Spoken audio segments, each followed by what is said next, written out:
Hello everyone. Today we are coming back with our lecture number 2 of this series, that is photoelectricity, X-ray and laser. So इसका हमारा ये lecture 2 है। ये आज के lecture हम देखने वाले हैं photo electric effect, Einstein photo electric equation. Okay, ये सब पार्ट हम आज के लेक्चर का थीम है। ओके, ये हम स्टडी करेंगे। So now proceed to our first slide. तो देखो, पहले क्या हमने लास्ट लेक्चर में कुछ कुछ चीज़ें पढ़ी थी ना, प्लैंक्स क्वांटम थ्योरी वगैरह, वो ओके, उसमें कुछ कुछ पॉइंट देखे थे, वो पहले देख लेते। तो क्या क्या था वो? लाइट, जिसे हम इलेक्ट्रोमैग्नेटिक रेडिएशन भी बोलते हैं, ओके, इज क्वांटाइज्ड मतलब फिक्स, उसकी स्पेसिफिक वैल्यू है, okay, and exist in the elementary amounts called photons, मतलब वो फोटॉन्स के अमाउंट्स में वो एक्चुअली एग्जिस्ट करती है। ओके, मतलब लाइट में क्या रहते हैं? फोटॉन्स बोलते हैं उसके, लाइट के जो छोटे स्मॉल स्मॉल उसमें जो पार्ट्स है उसको फोटॉन्स बोलते हैं। And according to Planck's hypothesis, तो प्लैंक ने, मैक्स प्लैंक जो साइंटिस्ट हैं, उन्होंने जो हाइपोथेसिस दिया था उसमें क्या बताया गया था कि the quantum of light wave of frequency nu has energy equal to H nu, मतलब जो हमारे जो पार्टिकल्स जाने वाले लाइट के, ओके, जो पार्टिकल उसको, तो वो जो है उसमें क्या रहेगा, उसको H nu amount of energy उसमें रहेगी। Okay, if the light wave passes more energy, उसमें अगर बहुत ज़्यादा एनर्जी जा रही है तो इस total energy must be in multiple of H new, तो उसकी जो कुछ टोटल एनर्जी रहेगी वो हमेशा एन एच न्यू, ओके, ऐसा रहेगा, मल्टीपल ऑफ एच न्यू रहेगा, okay, equal to N H nu ऐसा रहेगा, मतलब मल्टीपल्स ऑफ एच न्यू, ये एक्चुअली चीज़ रहेगी। इसे ही बोला जाता है एक्चुअली क्वांटाइजेशन रूल। ओके,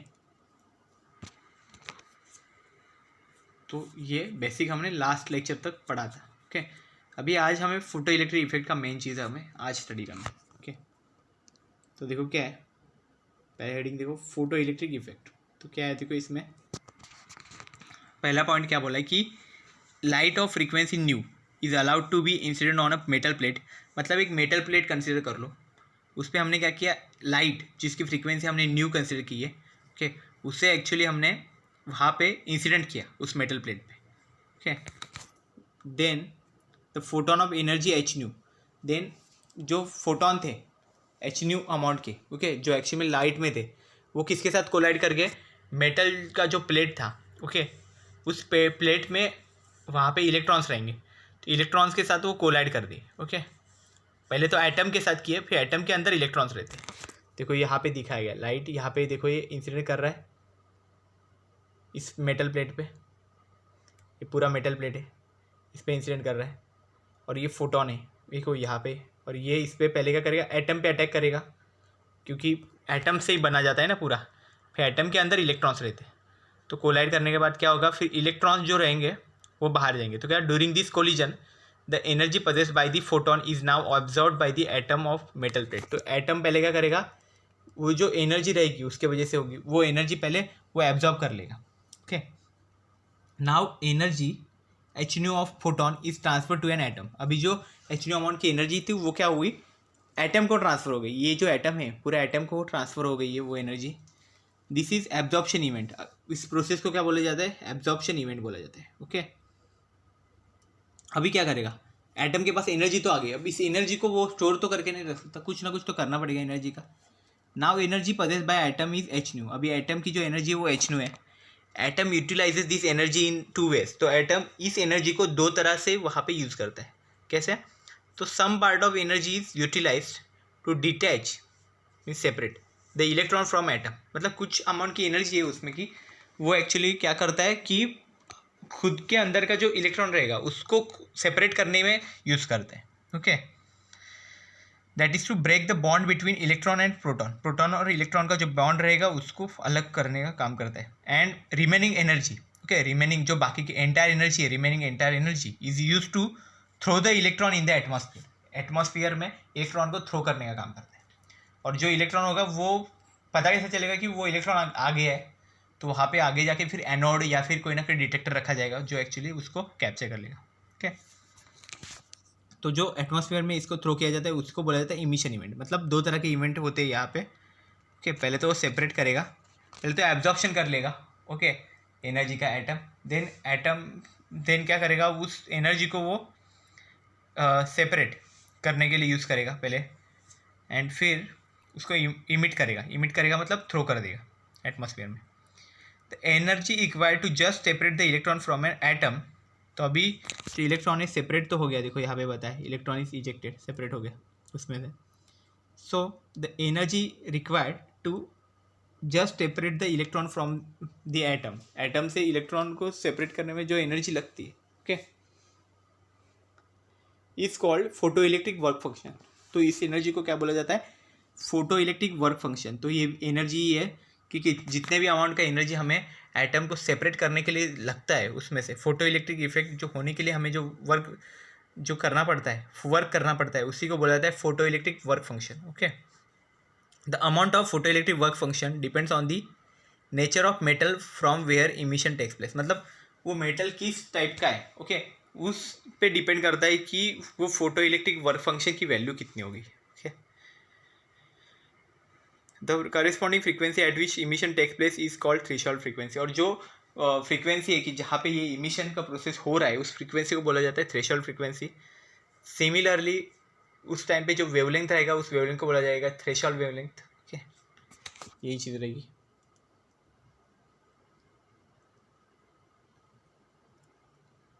देख सकते हैं, तो देखो इस तरह से रहता है, ये विजुअलाइजेशन के लिए यहाँ पे रखा हुआ है। देखो जो थ्रेशोल्ड जो है, थ्रेशोल्ड फ्रीक्वेंसी, उससे ज़्यादा जो फोटॉन्स का बीम है, ओके, वो क्या करेंगे, सिर्फ वहाँ पे फोटो इलेक्ट्रिक इफेक्ट होगा। तो देखो जैसे ही ये बीम यहाँ पे जा रही है नीचे, तो नीचे के जो इलेक्ट्रॉन्स है वो यहाँ पे ऊपर जा रहे हैं। ओके, उनको, इन इलेक्ट्रॉन्स को ही बोला जाता है फोटो इलेक्ट्रॉन्स। ओके, क्योंकि वो फोटो इलेक्ट्रिक इफेक्ट के कारण प्रोड्यूस होते हैं। ओके, इसलिए उसको फोटो इलेक्ट्रॉन्स बोला जाता है।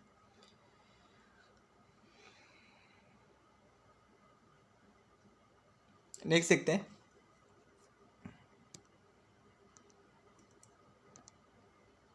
तो कुछ डेफिनेशन देखते हैं। तो डेफिनेशन देखो क्या क्या है। थ्रेशोल्ड फ्रीक्वेंसी का ही डेफिनेशन है। इसका मीनिंग क्या है, देखो इसको न्यू नॉट से यहाँ पे रिप्रेजेंट किया जाता है, देखो दिखाया हुआ है न्यू नॉट। ओके, तो it is threshold frequency of a metal is the minimum frequency of the incident light at which emission just begins. Okay, nu naught changes from metal to metal. तो क्या है, देखो जो threshold frequency मतलब क्या रहता है कि एक मिनिमम फ्रीक्वेंसी है लाइट की, कि जिस फ्रीक्वेंसी पे वो एक्चुअली इमिशन वहाँ पे जस्ट बिगिन होता है, मीन स्टार्ट होता है, उसको बोला जाता है कि थ्रेशोल्ड फ्रीक्वेंसी बोला जाता है। Okay, means minimum frequency, light की मिनिमम फ्रीक्वेंसी की जहाँ पे वो इमिशन स्टार्ट होता है, इलेक्ट्रॉन्स का इमिशन जो है वो स्टार्ट होता है, जस्ट बिगिन होता है। थ्रेशोल्ड वेवलेंथ का भी अब डेफिनेशन देखते हैं, तो वो क्या है, देखो थ्रेशोल्ड वेवलेंथ उसको लैम्डा नॉट से हम दिखाते हैं। फिर metal, threshold wavelength of a metal is the minimum maximum wavelength. अभी देखो वेवलेंथ और फ्रीक्वेंसी दोनों इन्वर्सली प्रोपोर्शनल होते हैं, तो अगर फ्रीक्वेंसी अगर मिनिमम है तो वेवलेंथ क्या होनी चाहिए, maximum. So threshold wavelength of a metal is the maximum wavelength of incident light at which the emission just begins. Okay, same definition से, सिर्फ मैक्सिमम मिनिमम याद रखो, ठीक है ना। Maximum wavelength of incident light at which the emission just begins. Okay, ये होगा। अभी photo electric work function, okay, जिसे हम डब्ल्यू नॉट भी बोला जाता है। Okay, so photo electric work function W naught of a metal is the minimum energy of incident photon required to discharge the electron from the metal. जो अभी हमने definition देखा वही है, कि मतलब यहाँ पे क्या होने वाला है, जो एनर्जी रहेगी मिनिमम एनर्जी ऐसी कि फोटोन की एक मिनिमम एनर्जी रहेगी कि जिसके बाद वो मेटल में से जो इलेक्ट्रॉन रहेगा वो सेपरेट होना स्टार्ट हो जाएगा, उसी एनर्जी को बोला जाता है फोटो इलेक्ट्रिक वर्क फंक्शन। वो डब्ल्यू नॉट से दिखाया जाता है। ओके, अभी क्या है, और एक डेफिनेशन है स्टॉपिंग पोटेंशियल। तो ये क्या रहता है चीज़, वो पहले देखते हैं। देखो ये अचीव करने के लिए पहले हमें कुछ यहाँ पे अरेंजमेंट करना पड़ेगा। वो क्या है, देखो stopping potential of photo electric cell is negative potential given to the cell at which photo electric current become zero. मतलब हम अलग अलग इंटेंसिटी पे यहाँ पे देखो क्या ग्राफ बनाया गया है। ओके, फोटो इलेक्ट्रिक करंट का वर्सेस यहाँ पे पोटेंशियल क्या हुआ है। तो जैसे जैसे हम पहले स्टार्टिंग में तो हमारे करंट और वोल्टेज इसका रिलेशन तो हमें कांस्टेंट ही मिल रहा था, वोल्टेज कुछ चेंज नहीं हो रहा था। और जैसे ही कुछ अमाउंट के बाद जहाँ पे फोटो इलेक्ट्रिक इफेक्ट हो रहा है, ओके, तो क्या हुआ, जैसे जैसे हम निगेटिव में जा रहे हैं, उल्टा उल्टा उल्टा, जैसे हम पोटेंशियल कम कम करते जा रहे हैं, ओके, कम होते जा रहा है। और क्या हो रहा है वहाँ पे, एक टाइम पे पोटेंशियल पूरा ज़ीरो हो रहा है, ओके, वैसे होते जा रहा है। तो उसको क्या बोलते हैं, negative potential. Stopping potential of photoelectric cell is the negative potential given to the cell at which the photoelectric current become zero. तो निगेटिव पोटेंशियल अगर हम देते जा रहे हैं तो एक टाइम पे करंट पूरा जीरो हो जाएगा। तो यहाँ पे देखो करंट पूरा जीरो हो गया है, ओके, जैसे जैसे हम निगेटिव में जा रहे हैं वैसे फोटोइलेक्ट्रिक करंट पूरा जीरो है, ओके। तो इसी पोटेंशियल को बोला जाता है स्टॉपिंग पोटेंशियल, ओके।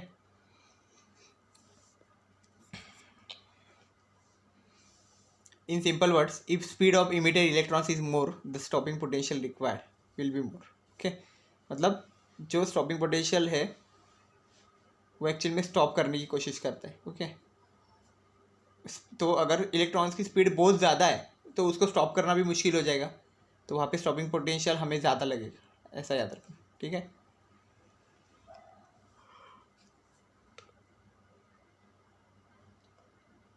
इसलिए क्या हुआ, स्टॉपिंग पोटेंशियल वहाँ पे जिस इलेक्ट्रॉन्स की स्पीड ज़्यादा होगी वहाँ पे वो ज़्यादा होगा।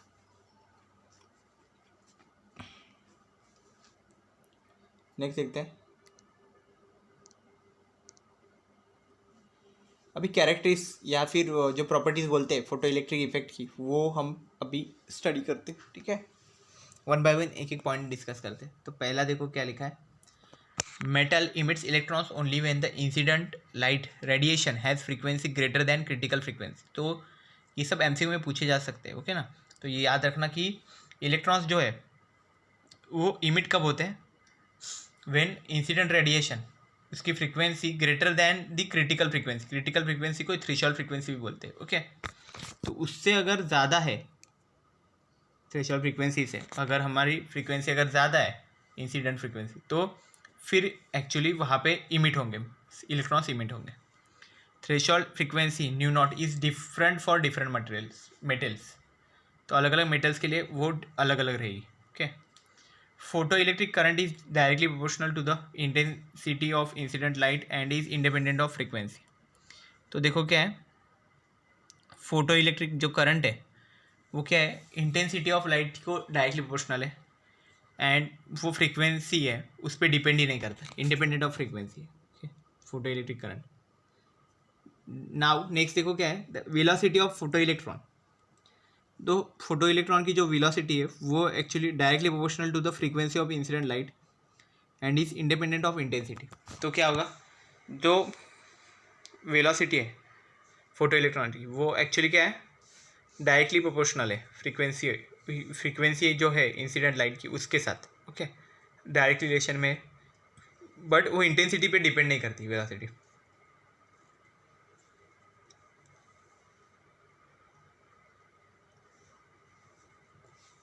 नेक्स्ट देखो कि for a given metal surface stopping potential is directly proportional to the frequency, okay. Stopping potential है जो फ्रीक्वेंसी के साथ, तो वो प्रोपोर्शनल है and is not dependent on the intensity of incident light. Incident light पे वो डिपेंड नहीं करता है, ओके। ये चीज़ होगी। The rate of emission of photo electrons from the photo cathode, okay, मतलब फोटो कैथोड में जहाँ से एक्चुअली इलेक्ट्रॉन्स निकलते हैं वो is independent of its temperature, okay. मतलब क्या है कि जो रेट ऑफ इमिशन है फोटो इलेक्ट्रॉन्स का फोटो कैथोड में से वो एक्चुअली टेम्परेचर पे डिपेंड ही नहीं करता। That is photo electric emission is different from thermionic emission, okay. मतलब ये थर्मियोनिक इमिशन नहीं है। थर्मियोनिक इमिशन में क्या रहता है कि एक्चुअली टेम्परेचर हम ज़्यादा बढ़ाते हैं तो उसके वजह से इलेक्ट्रॉन्स वहाँ पे वाइब्रेशंस उनके ज़्यादा होने लगते हैं और वो इमिट हो जाते हैं उसमें से, ठीक, उसे थर्मियोनिक इमिशन बोला जाता है। बट क्या है, ये केस में क्या हो रहा है कि photo electric emission is different from thermionic emission, वो ये बहुत अलग है उससे। देन फोटो इलेक्ट्रिक इफेक्ट की जो प्रोसेस है, दिस प्रोसेस इज इंस्टेंटेनियस, मतलब बहुत स्मॉल अमाउंट में और बहुत फास्ट है, ओके, इंस्टेंटली हो रहा है वही। That is emission of photo electron starts at the moment, okay, at the moment तुरंत वो स्टार्ट हो जाता है light is incident on the metal surface. Okay, मतलब जैसे ही वो मेटल सरफेस पे इंसिडेंट हो गए तुरंत वहाँ पे वो प्रोसेस स्टार्ट हो जाता है। उस ये जो हमने प्रोसेस बताया ये बहुत फास्ट है प्रोसेस है। ओके, इसलिए इसको इंस्टेंटेनियस बोला जाता है। ओके,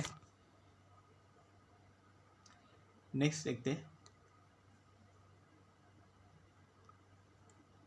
तो आइंस्टाइन का photo electric equation, Einstein photo electric equation वो हमें डिराइव करना है अभी। ठीक है, तो पहले तो क्या है, देखो जो क्वांटम थ्योरी है उसने क्या बताया था कि radiation is considered as a shower of particles called photons. मतलब जो रेडिएशन है उसे हम उस शॉवर ऑफ पार्टिकल्स भी बोला जाता है। ओके, क्वांटम थ्योरी ने बताया था उस जो पार्टिकल्स रहेंगे उसको ही बीच में फिर फोटॉन्स बोला जाता है। Okay, each photon carries energy equal to H nu. Okay, ये भी था उसमें। This photons travel with speed of light. तो ये जो फोटॉन्स है वो लाइट के स्पीड से ही ट्रैवल करते हैं। When radiation falls on the metal this photons collide with the metal atoms. तो रेडिएशन जब मेटल के साथ कोलाइड हो गए, ओके, रेडिएशन मतलब रेडिएशन मीन्स लाइट, लाइट जब मेटल्स पे गिरती है तो फोटॉन्स जो देते थे वो मेटल एटम्स के साथ वो कोलाइड होते हैं ड्यूरिंग कोलिजन। इस कोलिजन में क्या होता है, energy of photon is absorb by the metal atom. तो एनर्जी जो है फोटोन की वो एब्जॉर्ब कर लेते हैं metal atom. Thus now energy of N atom, तो एटम की एनर्जी यहाँ पे एच न्यू हो गई है। तो उसमें क्या करेंगे, वो part of this energy is use to detach the electron. Electron को डिटैच करने में यूज़ होती है एटम से। एंड जो रिमेनिंग एनर्जी है is use in giving kinetic energy of the electron. Okay, जो बाकी की एनर्जी है वो क्या करेगी, इलेक्ट्रॉन को काइनेटिक एनर्जी देगी, सो इलेक्ट्रॉन इजीली वहाँ से बाहर निकल सकता है। और एनर्जी जो एब्जॉर्ब की जाती है एटम की वो एच न्यू रहती है और वो दो पार्ट में वहाँ पे यूज़ होती है। तो फर्स्ट तो क्या डिटैच करने का काम करती है इलेक्ट्रॉन को। ओके, तो मतलब इलेक्ट्रॉन की एनर्जी वहाँ पे बढ़ाती है ओमेगा नॉट अमाउंट से। एंड सेकेंड जो बचा हुआ बाकी का पार्ट है वो given to the electron in the form of kinetic energy. तो काइनेटिक एनर्जी के फॉर्म में जाती है। तो इसलिए एच न्यू को हम लिख सकते हैं दो तरह के फॉर्म में जाती है। एच न्यू इक्वल टू हम लिख सकते हैं ओमेगा नॉट प्लस के ई। ओके, दो फॉर्म में हो गया। अब h nu equal to omega naught plus K E मतलब क्या था, काइनेटिक एनर्जी। काइनेटिक एनर्जी का जनरल जो फॉर्मूला है वो हाफ एम वी स्क्वायर रहता है। ओके, ये लिख दिया है हमने। अब हाफ एम वी स्क्वायर को एक साइड रखेंगे और ओमेगा नॉट को दूसरे साइड, तो क्या बनेगा H nu minus omega naught. Omega naught बोल सकते हैं और फिर डब्ल्यू नॉट भी बोल दो, चलेगा, कोई भी चलेगा। ठीक है, तो मैं ओमेगा नॉट यूज़ करता हूँ, आप डब्ल्यू नॉट भी यूज़ कर सकते हैं सभी में। Where W naught equal to photo electric work function. Okay, इसको फोटो इलेक्ट्रिक वर्क फंक्शन बोलेंगे। अब यह करेंगे, ये फोटो इलेक्ट्रिक वर्क फंक्शन की वो तो वैल्यू है हमारे पास, वो बनेगी h nu naught, h nu naught बनेगी। ओके, तो देखो डब्ल्यू नॉट की वैल्यू है एच न्यू नॉट और half M we square equal to H nu minus h nu naught. H को कॉमन निकाल दे तो बनेगा half M we square equal to H into nu minus nu naught. Okay, इसी को बोला जाता है Einstein's photo electric equation. Okay, इसमें क्या क्या है कि एम जो है वो मास ऑफ इलेक्ट्रॉन है, एच जो है वो फ्लैंक्स कांस्टेंट है, न्यू जो है वो इंसिडेंट फ्रीक्वेंसी है, फ्रीक्वेंसी ऑफ रेडिएशन बोलेंगे उसको, और जो वी है वो वेलोसिटी ऑफ इलेक्ट्रॉन रहेगा। ओके, और न्यू नॉट है वो थ्रेशोल्ड फ्रीक्वेंसी है। ओके, अभी यहाँ पे तीन तरह के केसेस हम कंसिडर कर लेते हैं। ठीक है, तो केसेस का कौन से हो सकते हैं, देखो। तो फर्स्ट केस है if new is greater than nu naught. मतलब क्या है, जो हमारी फ्रीक्वेंसी है रेडिएशन की वो अगर हमारे न्यू नॉट से अगर ज़्यादा है, ओके, मतलब थ्रेशोल्ड फ्रीक्वेंसी जो है हमारी उससे अगर ज़्यादा है। पहला केस में क्या क्या है, new less than nu not है, मतलब थ्रेशोल्ड फ्रीक्वेंसी से कम है। तो वो टाइम पे काइनेटिक एनर्जी कैसा रहेगा, अगर मैं यहाँ पे पुट करता हूँ न्यू नॉट अगर वहाँ पे बड़ा है न्यू से, तो क्या होगा, न्यू नॉट ऑलरेडी निगेटिव में, तो जो वैल्यू बनेगी वो निगेटिव बनेगी, माइनस वैल्यू। तो मतलब काइनेटिक एनर्जी की वैल्यू वहाँ पे निगेटिव हो जाएगी। तो वहाँ पे काइनेटिक एनर्जी तो निगेटिव हो गई। तो काइनेटिक एनर्जी निगेटिव है, इसका मतलब मीनिंगलेस हो गया वो, वहाँ पे इमिशन किसी भी तरह की नहीं होगा। तो यहाँ पे देखो मीनिंगलेस, नो इमिशन। ओके, अभी सेकेंड और एक केस हम कंसिडर करते हैं। If nu equal to nu naught, अगर हम कंसिडर करें कि जो फ्रीक्वेंसी है वो थ्रेशोल्ड फ्रीक्वेंसी से इक्वल है। ओके, अगर दोनों भी फ्रीक्वेंसी अगर थ्रेशोल्ड फ्रीक्वेंसी के साथ इक्वल है तो यहाँ पे क्या होगा, न्यू माइनस न्यू नॉट, ये तो ज़ीरो बन जाएगा, ये वैल्यू ज़ीरो हो जाएगी। ज़ीरो हो गई तो क्या हो गया, काइनेटिक एनर्जी ज़ीरो हो गई। काइनेटिक एनर्जी ज़ीरो है मतलब वो तो वहाँ पे रुका जाएगा, वो इलेक्ट्रॉन जा ही नहीं पाएगा। तो वहाँ पे क्या हो गया, इमिशन जस्ट बिगिन्स हम बोल सकते हैं वहाँ पे, मतलब क्या होगा, एनर्जी तो पहुँच गई है पर वो इमिट नहीं हो पा रहा है, बाहर नहीं निकल पा रहा है इजीली, ओके, क्योंकि काइनेटिक एनर्जी बहुत कम है, जीरो है पूरा। नेक्स्ट देखो कैसे, वो क्या बता रहा है, if new is greater than nu naught, मतलब थ्रेशोल्ड फ्रीक्वेंसी से हमारी इंसिडेंट जो रेडिएशन की फ्रीक्वेंसी है वो ज़्यादा है। अभी ये केस में पलट सकता है, ओके, पूरी बाजू पलट सकती है। उसमें क्या होने वाला है देखो, काइनेटिक एनर्जी यहाँ पे पॉजिटिव होगी। क्यों होगी? क्योंकि न्यू माइनस न्यू नॉट है और न्यू की वैल्यू ज़्यादा है न्यू नॉट से, तो ये जो है वो डिफरेंस ये बनेगा पॉजिटिव वैल्यू। और ये अगर पॉजिटिव वैल्यू है तो काइनेटिक एनर्जी पॉजिटिव हो गई, काइनेटिक एनर्जी पॉजिटिव है मतलब हमारा काम हो गया। तो इमिशन टेक्स प्लेस, तो यहाँ पे क्या होगा, इमिशन एक्चुअली में टेक्स प्लेस होगा, ओके, यहाँ पे इमिशन होगा।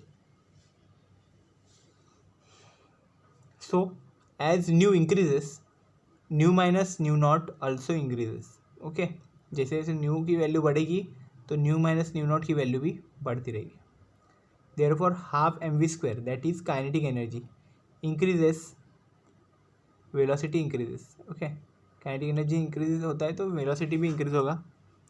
So kinetic energy is directly proportional to frequency है, पहले हम लिखेंगे, ठीक है, ये भी रिलेशन है। Therefore kinetic energy is directly proportional to frequency new.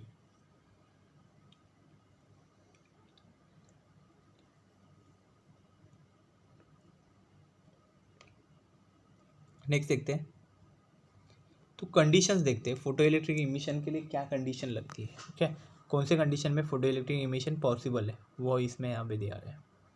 तो देखो क्या, photo electric emission will takes place if and only if E is greater than और equal to omega naught, okay, omega naught या फिर W not बोल दो, ठीक है, मतलब जो हमारी एनर्जी ऑफ इंसिडेंट फोटोन है, मतलब इंसिडेंट रेडिएशन है, वो एक्चुअली डब्ल्यू नॉट से ज़्यादा होनी चाहिए या फिर कम, या फिर ज़्यादा या फिर उसके इक्वल होना चाहिए, ओके। तो डब्ल्यू नॉट क्या है, वो फोटो इलेक्ट्रिक वर्क फंक्शन है, तो उससे ग्रेटर देन और इक्वल टू होना चाहिए। That is energy required to detach the electron from atom, उसको बोला जाता है work function, photo electric work function. Second condition देखते हैं, देखो फोटो इलेक्ट्रिक कब पॉसिबल है, न्यू इज़ ग्रेटर देन और इक्वल टू न्यू नॉट, मतलब क्या है, जो हमारी इंसिडेंट फ्रीक्वेंसी है, फ्रीक्वेंसी ऑफ इंसिडेंट फोटोन या फिर इंसिडेंट रेडिएशन, ओके, उसकी फ्रीक्वेंसी है वो एक तो ज़्यादा होनी चाहिए या फिर उसके इक्वल होनी चाहिए, किसके, थ्रेशोल्ड फ्रीक्वेंसी के। थ्रेशोल्ड फ्रीक्वेंसी क्या देती है, that is minimum energy, minimum frequency required to अपोजिशन, ओके, रिक्वायर्ड फॉर अपोजिशन, ओके। सो डब्ल्यू नॉट और nu naught depends on the nature of metal, okay, ये दोनों भी मेटल कैसा है उस पर डिपेंड करते हैं। It changes from metal to metal, okay, metal to metal अलग अलग उसकी वैल्यूज रहेगी। एग्जाम्पल देखो क्या लिखा है, अल्कली मेटल्स है जो हमारे, मतलब फर्स्ट ग्रुप एलिमेंट्स रहते हैं उसको अल्कली मेटल्स बोलते हैं।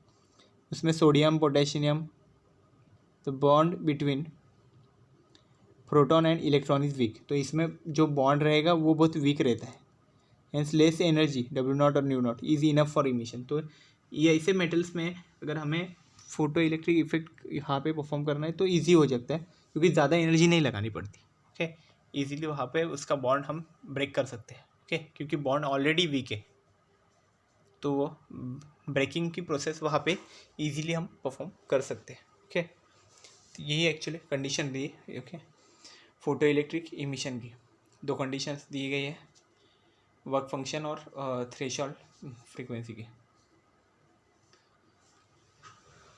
अभी हम आगे देखेंगे कुछ क्वेश्चंस। तो देखो क्वेश्चन बैंक के कुछ क्वेश्चन देख लेते हैं कि किस तरह के क्वेश्चंस आज के लेक्चर के बेसिस पे पूछे जा सकते हैं।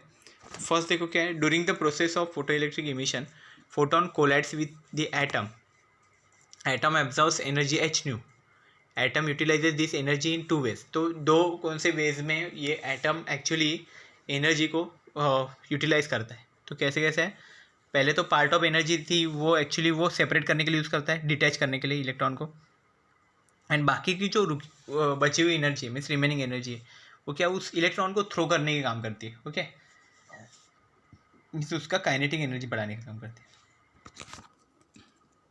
तो क्या आएगा, ऑप्शन ए लिख दो डायरेक्ट, क्योंकि बाकी का ऑप्शन तो मैच नहीं हो पाएगी। नेक्स्ट देखो क्या है, the amount of energy required to separate electron from atom is called as. तो उस एनर्जी को क्या बोला जाता है जो एनर्जीज के वजह से एक्चुअली एटम से इलेक्ट्रॉन वहाँ पे सेपरेट हो सकता है, उसे बोला जाता है photo electric work function. Okay,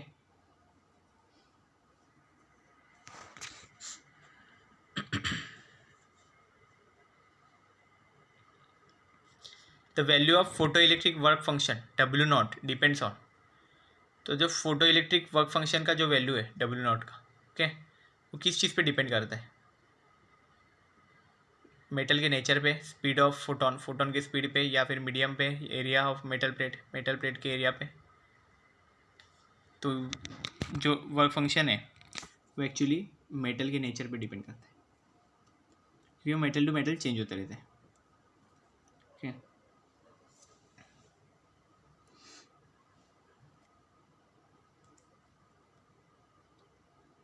अभी देखो थ्रेशोल्ड फ्रीक्वेंसी है जो new not of a metal is the dash dash frequency of the incident light at which dash. Okay, तो क्या है, इज द क्या है मिनिमम फ्रीक्वेंसी रहेगी वो incident light at which emission just begins. Okay, तो ऑप्शन सी करेक्ट होगा। Okay, वहाँ पे इमिशन, वहाँ पे जस्ट बिगिन होगा। अभी नेक्स्ट देखो क्या है, the value of photo electric work function जो डब्ल्यू नॉट है, okay, and threshold frequency new naught changes from.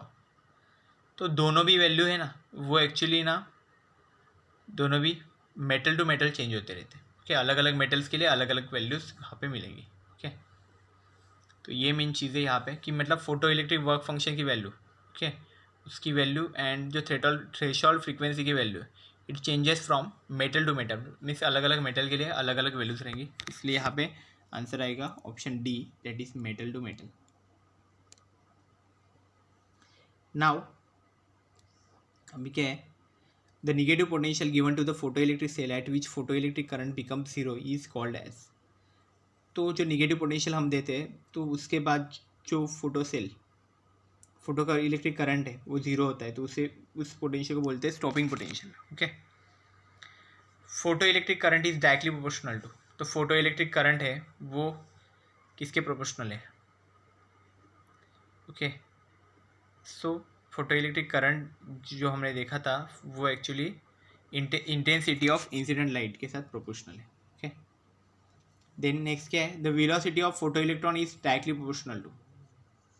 तो हमने देखा था कि वेलोसिटी जो है वो एक्चुअली किस पे डिपेंड करते हैं, velocity of photo electron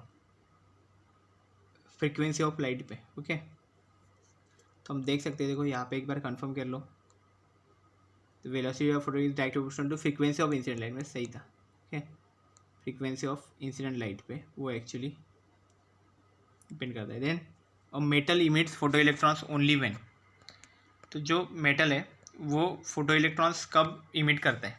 only when frequency of incident light is greater than threshold frequency. Okay, ये हमने पहले भी देखा कि जो न्यू है वो ग्रेटर देन न्यू नॉट होना चाहिए, तभी जाके वो एक्चुअली वहाँ पे इमिट करेगा, ये बनेगा। नेक्स्ट क्या है देखो 20 में, for a given metal surface stopping potential is. तो अगर कोई भी हम मेटल सरफेस देखते हैं तो उसके जो स्टॉपिंग पोटेंशियल है वो किसके साथ वहाँ पे डायरेक्टली प्रोपोर्शनल वहाँ पे रिलेशन में रहेगा, directly proportional to the frequency of incident light. Okay,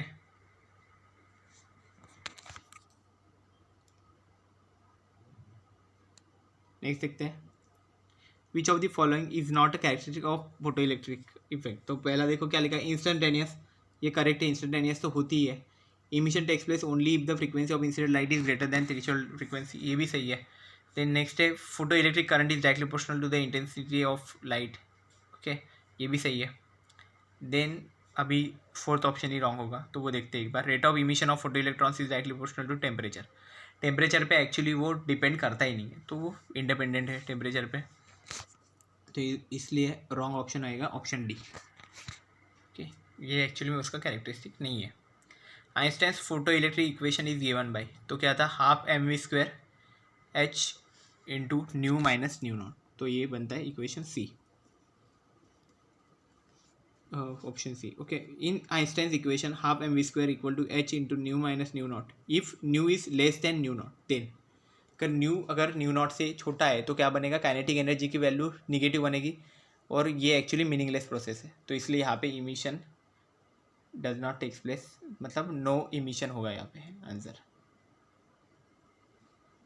then in Einstein's equation half M we square equal to H into nu minus nu naught, if nu equal to nu naught then nu की value अगर nu naught से equal है तो फिर हम बोल सकते हैं कि काइनेटिक एनर्जी यहाँ पे जीरो हो जाएगी।